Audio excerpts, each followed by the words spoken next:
with this crude moniker, but Stephen called it that. Lolly went along because she loved him. So while Stephen was climbing an imaginary hill to the steady beat of Dua Lipa's IDGAF at the East 83rd Street studio, Lolly was 15 blocks south, standing at the counter of Hermes. She was deciding between the traditional double-wrap band in iconic orange leather and the more hetero choice in matte black.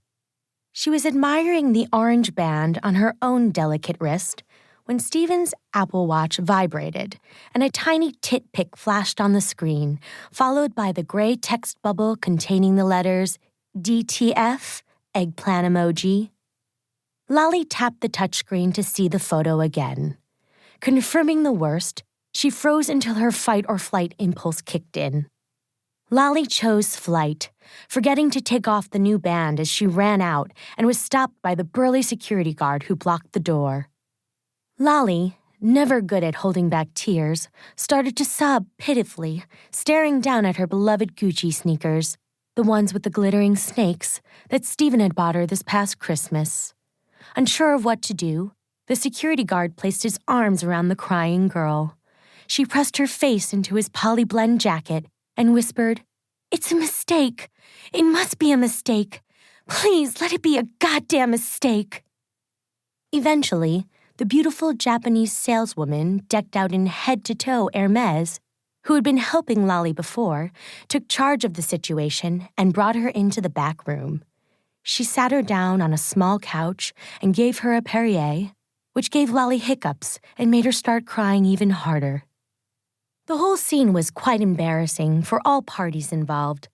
Kimiko, who had worked at Hermes for 10 years, was no stranger to the rampant cheating of the city's wealthiest citizens, many of whom were her clients.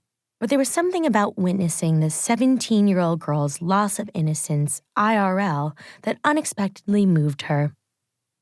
Once they had gotten rid of her hiccups, Lolly asked if she should scroll through the rest of her boyfriend's messages or not. Kimiko said in a quiet voice, "Better to find out how bad it is now when you're not alone." Soon both women were mesmerized by the appallingly graphic nature of Lolly's boyfriend's relationship with the mysterious Brad. Stephen had used a fake name in his contacts, but there was no chance Brad was a guy, judging from the plethora of female body parts being photographed and sent to Stephen over the last several weeks. There was even one blurry up-the-skirt video that made both women wince and groan in unison. Lolly purchased an Hermes iris belt buckle and reversible strap in blue sapphire and blue Brighton to thank Kimiko for her kindness, and left the store 15 minutes later, Ubering straight to Stephen's parents' massive 4-bedroom penthouse apartment at 15 Central Park West. His parents were currently in Aspen skiing to wait for his cheating ass. She tipped Gustavo, the doorman, a Benjamin, not to tell Stephen she was upstairs, citing a surprise gift and waving the orange Hermes shopping bag as proof. The doorman took her money, but clearly warned Stephen anyway, because 10 minutes later, her BF showed up carrying red deli roses in his still sweaty hands. He had managed only the words, "Lolly, baby, what's wrong?"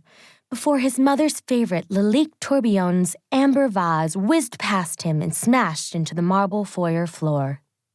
He stared at his normally demure girlfriend in shock when she said, "Just tell me one thing, Stephen," her voice now building in ferocity. "When's your screw-anniversary with Brad?" She was now holding up his Apple Watch as digital proof. Stephen stared at it and knew he was irrefutably busted. Stephen's momentary confusion quickly turned into sheepish shame, and he activated full grovel mode. He tried to approach her, but she backed away from him. "Don't come near me, you disgusting pig!" "That's right, I saw all the vile thirst trap pics that slut Brad sent you," she screamed. At the mention of the pictures, the latest naked pic that Stephen had seen on his phone after class popped into his brain, and the tiniest lascivious smile flickered across his face. He was an 18-year-old boy, after all. Unfortunately, Lolly caught Stephen.